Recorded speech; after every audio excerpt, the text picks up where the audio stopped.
Sir. Ano nangyari sa'yo? Sir, Dislocate? Sige, upo ka muna. Hindi ko siya manangat, sir. Ha? Hindi siya may angat. Hindi mo maangat. Sir, nakakagalaw na.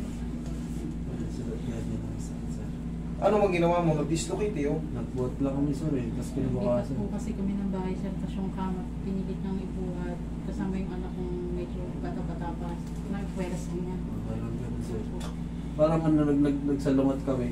Siya pa siya pa ganun. Ikaw pa puwersa, siya pa ganon. Parang dito. Nung nagpuwersa, Ako yung tinamaan. Dapat Ito. talaga kapon, sir, dito kami. malaki lang yung muscle ni sir, pero hindi halata. Pero hindi niya maangat. Hindi ko maangat, sir. Nagigilita siya. Hindi niya mataas. Pag naangat ko. Sige. Baba mo lang muna. Yan ang advantage ng ano eh. Siyempre kumbaga, may alam kang pupuntahan. Yes, sir. Hindi ka na... Nurse ka talaga namin, sir. Ano mo yung 3M mo, sir. Saan po kayo galing, sir? Ano po? Saan po kayo galing? Sa ano po po kami, Pandi. Pandi pa naman sila. Pandi Bulacan. Ang pinaka... Roy, yakapin mo siya, Roy. Si Bugtong hindi maka ano eh.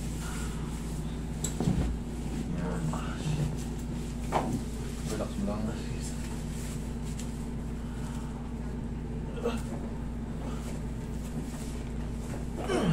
Sarap. Oh.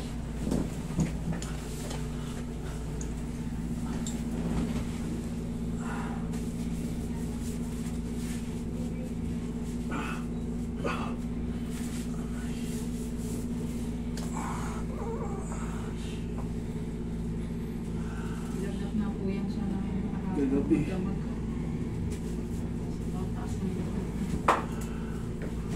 Roy, kuha ka ng maglagay ka. Ganito ka. Mga sumalig na yun.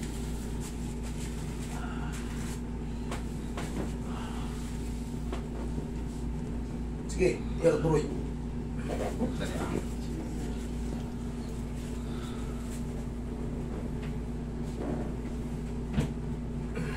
Okay na ata.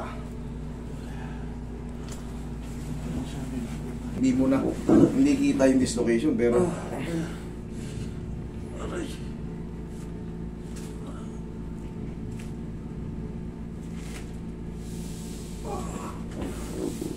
yakapin mo siya, Roy.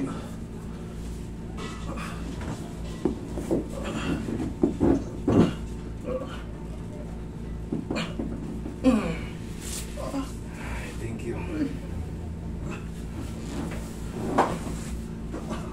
Parang may iyak ako. Okay na yan.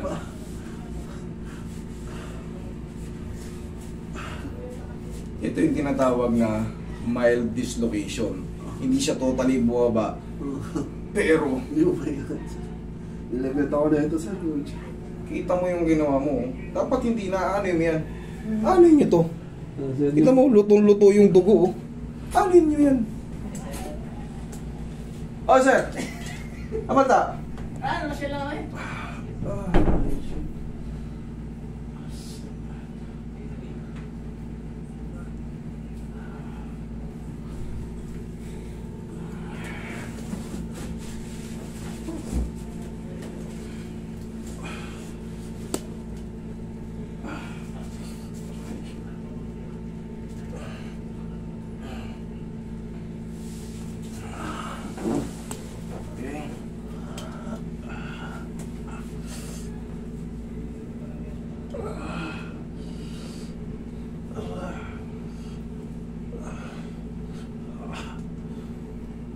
Okay na, hindi na siya dislocate, namamaga na lang.